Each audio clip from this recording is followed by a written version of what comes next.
যে রহিতকরণ বিলটি উত্থাপিত হয়েছে বিবেচনার জন্য, এটি বিচার বিভাগের স্বাধীনতার উপর নগ্ন হস্তক্ষেপ, বিচার বিভাগের স্বাধীনতার চরম লঙ্ঘন, ফ্যাসিবাদী কায়দায় নিম্ন আদালতকে ব্যবহার করে বিরোধী মত দমনের আয়োজন চলছে। মাননীয় স্পিকার, মাননীয় স্পিকার, আমার লার্নেড ফ্রেন্ড যেটা লিখে নিয়ে এসেছিলেন মনে হয় শেষ হয়ে গেছে সেটা, সে কারণে আমি ভাবছিলাম আরো 5 মিনিট উনি বললে আমার পক্ষেই চলে যেত।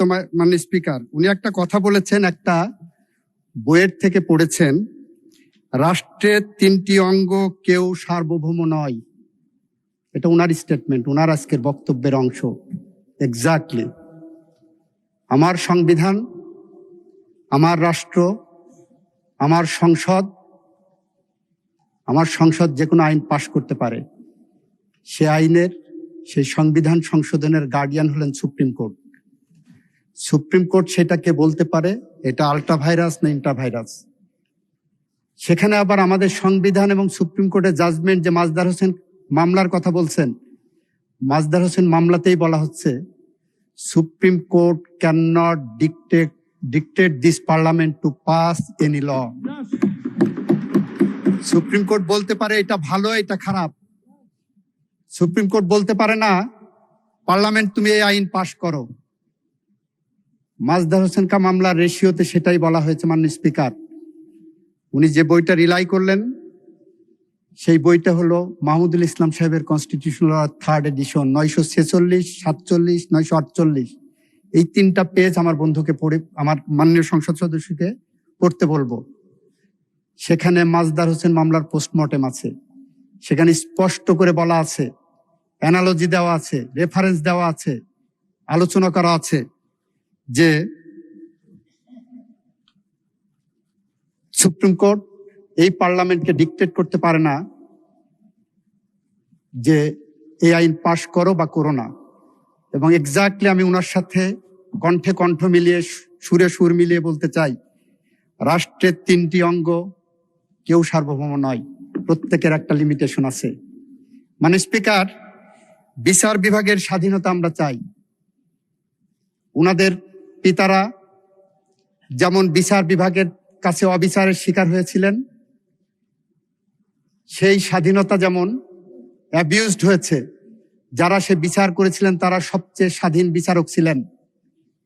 বাংলাদেশ সুপ্রিম কোর্ট পৃথিবীর মধ্যে one of the best courts, যেটা কনস্টিটিউশনালি জাজদের সবকিছু প্রোটেক্টেড, চাকরি protected, transfer posting protected, discipline protected supreme court.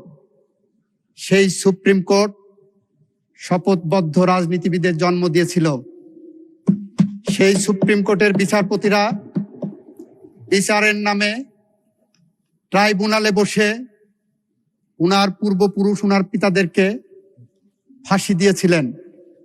সেই সুপ্রিম কোর্ট বাংলাদেশের অবিসংবাদিত নেত্রী, বাংলাদেশের গণতন্ত্রের অতন্দ্র প্রহরী, বাংলাদেশের হৃৎপিণ্ড বেগম খালেদা জিয়াকে 5 বছর থেকে 10 বছর জেল দিয়েছিলেন। সেই সুপ্রিম কোর্ট এতটাই স্বাধীন যে সেই সুপ্রিম কোর্টের সে সমস্ত জাজদের বিচার আমরা করি নাই। মানে স্পিকার, এই বাংলাদেশে মোমবাতি জেলে বিচার করা হয়েছে বিরোধী দলের রাজনৈতিক নেতাকর্মীদেরকে যাতে সাজা দেওয়া হয় রাতের বেলায়। ডকেট নিয়ে যে একদিনে 10টা, 12টা, 15টা সাক্ষীর এক্সামিনেশন নিয়েছেন রাত 12টা পর্যন্ত। এই সুপ্রিম কোর্ট সমস্ত ক্ষমতা থাকা সত্ত্বেও সে সমস্ত বিচারকদের একজনকেও ডিসিপ্লিনারি প্রসিডিং এর আওতায় আনেনি। মাননীয় স্পিকার, সুপ্রিম কোর্ট এতটাই স্বাধীন যে সরকারের এখানে হাত দেওয়ার কোনো সুযোগ নাই। মাননীয় স্পিকার, মাননীয় সংসদ সদস্য প্রশ্ন তুলেছেন, এই আইনের পক্ষে অবস্থান নেওয়ার জন্য কয়েকজন জজের বিরুদ্ধে শোকজ নোটিশ ইস্যু করা হয়েছে।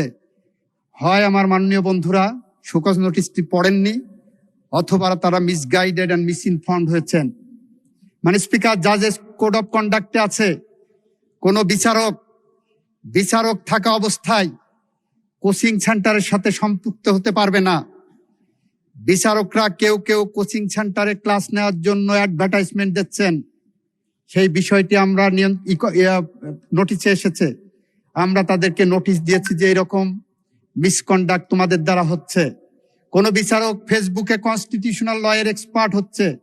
বাংলাদেশে গার্মেন্ট সেক্টর রপ্তানি বাণিজ্যে সবচেয়ে ভালো কাজ করে, আর একটা সেক্টর জন্ম হচ্ছে, সেটা হলো সংবিধান বিশেষজ্ঞ। মাননীয় স্পিকার, পৃথিবীর যে কোনো দেশে বাংলাদেশ থেকে সংবিধান বিশেষজ্ঞ এখানে রপ্তানি করা যাবে। আমার সুপ্রিম কোর্টে যারা ক্রিমিনাল ল প্র্যাকটিস করছেন, যারা সিভিল ল প্র্যাকটিস করছেন, তারা সংবিধানের এক একজন বিশেষজ্ঞ হয়ে গেছেন। মাননীয় স্পিকার, আমরা চেয়ে চেয়ে দেখছি।